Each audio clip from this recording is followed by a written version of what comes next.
ہدایت کا طالب نہیں ہے، ہدایت کے لیے رب کا دروازہ کھٹکاتا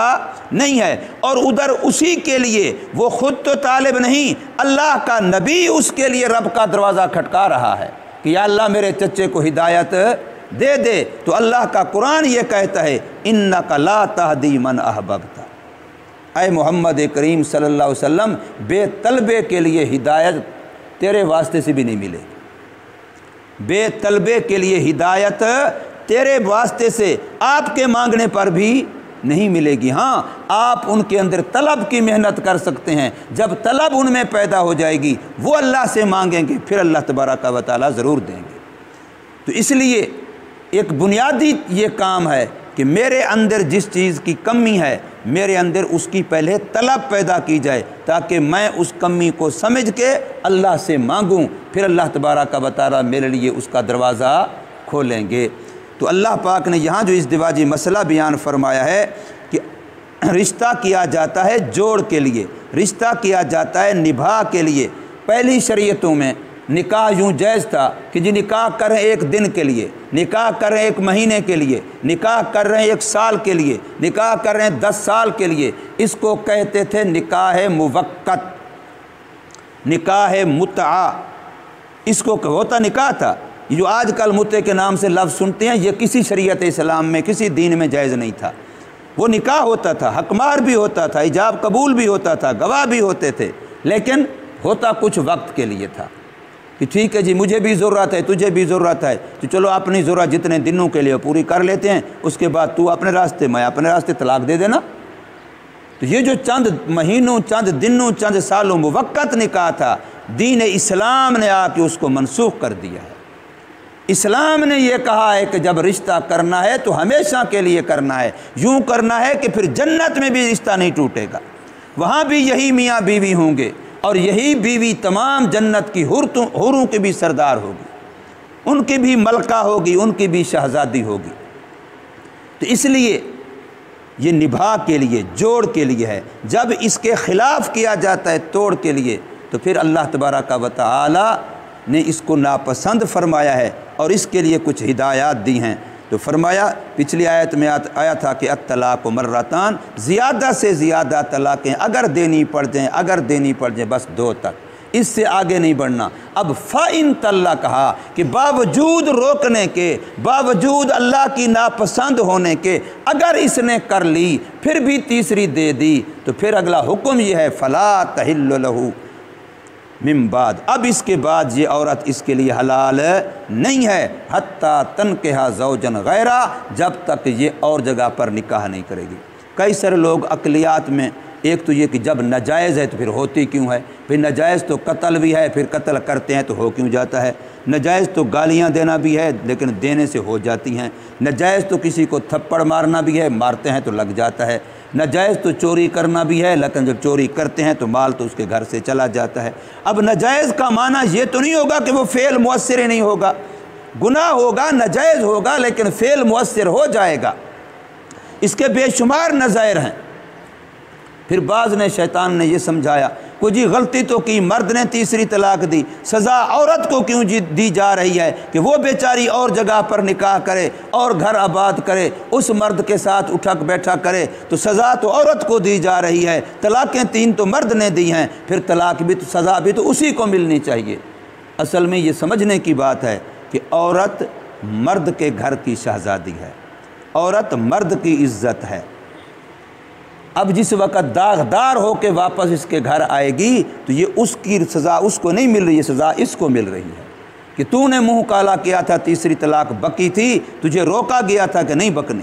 نہیں بولنا، یہ ناپسندیدہ لفظ ہے، تو نے پھر بھی غلطی کی، اب تجھے یہ سزا دی جا رہی ہے کہ اب تو اگر کرے گا اس سے تو عیب دار ہونے کی حالت تجھے ملے گی، اب بے عیب حالت میں نہیں ملے گی، تو عیب دار چیز اس کو مل رہی ہے، سزا اس کو مل رہی ہے،